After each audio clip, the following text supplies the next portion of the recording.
Moments ago, Israel launched Operation Rising Lion, a targeted military operation to roll back the Iranian threat to Israel's very survival.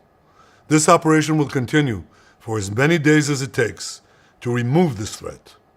For decades, the tyrants of Tehran have brazenly, openly called for Israel's destruction.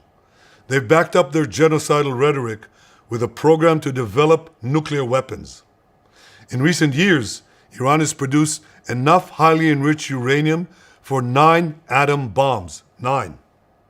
In recent months, Iran has taken steps that it has never taken before, steps to weaponize this enriched uranium.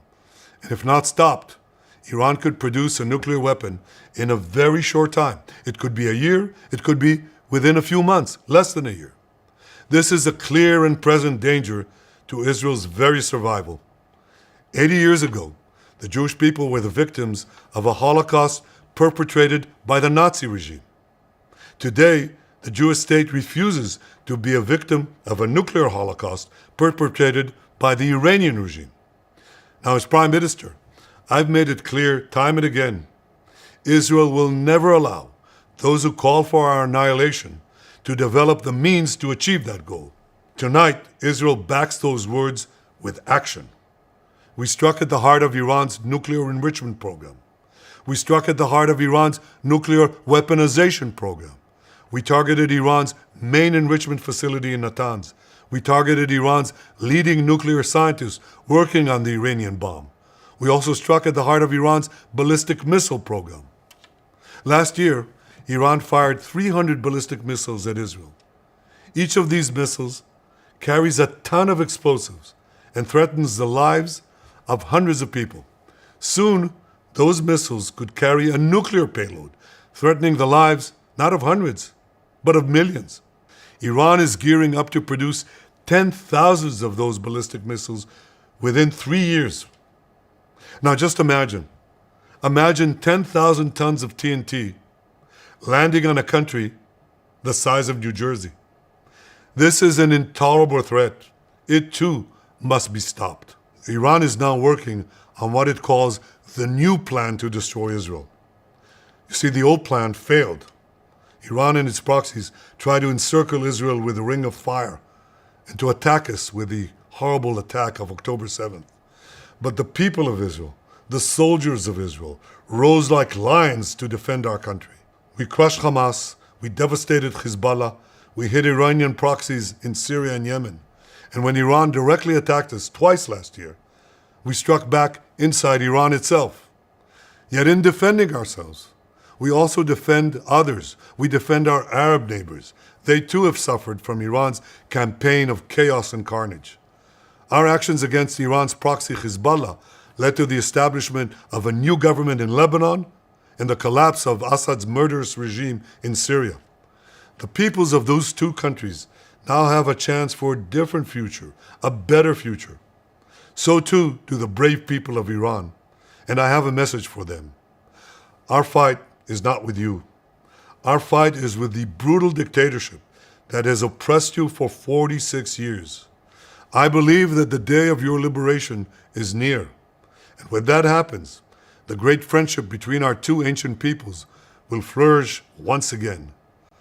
I want to assure the civilized world, we will not let the world's most dangerous regime get the world's most dangerous weapons. And Iran plans to give those weapons, nuclear weapons, to its terrorist proxies. That would make the nightmare of nuclear terrorism all too real.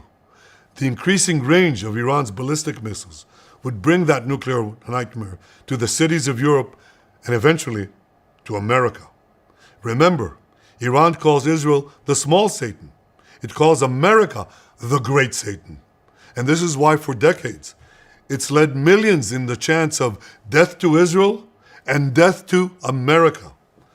Today, Israel is responding to those genocidal calls with action and with a call of our own. Long live Israel and long live America. Our action will help make the world a much safer place. I want to thank President Trump for his leadership in confronting Iran's nuclear weapons program. He has made clear time and again that Iran cannot have a nuclear enrichment program. Today, it is clear that Iran is just buying for time. It refuses to agree to this basic requirement of peaceful nations. That is why we have no choice but to act, and act now. The hardest decision any leader has to make is to thwart a danger before it is fully materialized. Nearly a century ago, facing the Nazis, a generation of leaders failed to act in time. They were paralyzed by the horrors of World War I. They were determined to avoid war at all costs, and they got the worst war ever. They adopted a policy of appeasement. They closed their eyes and ears to all the warning signs. That failure to act resulted in World War II, the deadliest war in history. It claimed the lives of 60 million, including 6 million Jews, a third of my people. After that war, the Jewish people and the Jewish state vowed, never again. Well, never again is now. Today, Israel has shown that we have learned the lessons of history. When enemies vow to destroy you, believe them. When enemies build weapons of mass death, stop them. As the Bible teaches us, when someone comes to kill you, rise and act first. This is exactly what Israel has done today. We have risen like lions to defend ourselves. Over 3,000 years ago, Moses gave the people of Israel a message that has steeled their resolve ever since. Be strong and courageous, he said. Today, our strong and courageous soldiers and people stand together to defend ourselves against those who seek our destruction. And by defending ourselves, we defend many others, and we roll back a murderous tyranny. Generations from now, history will record that our generation stood its ground, acted in time, and secured our common future. May God bless Israel. May God bless the forces of civilization everywhere. Thank you.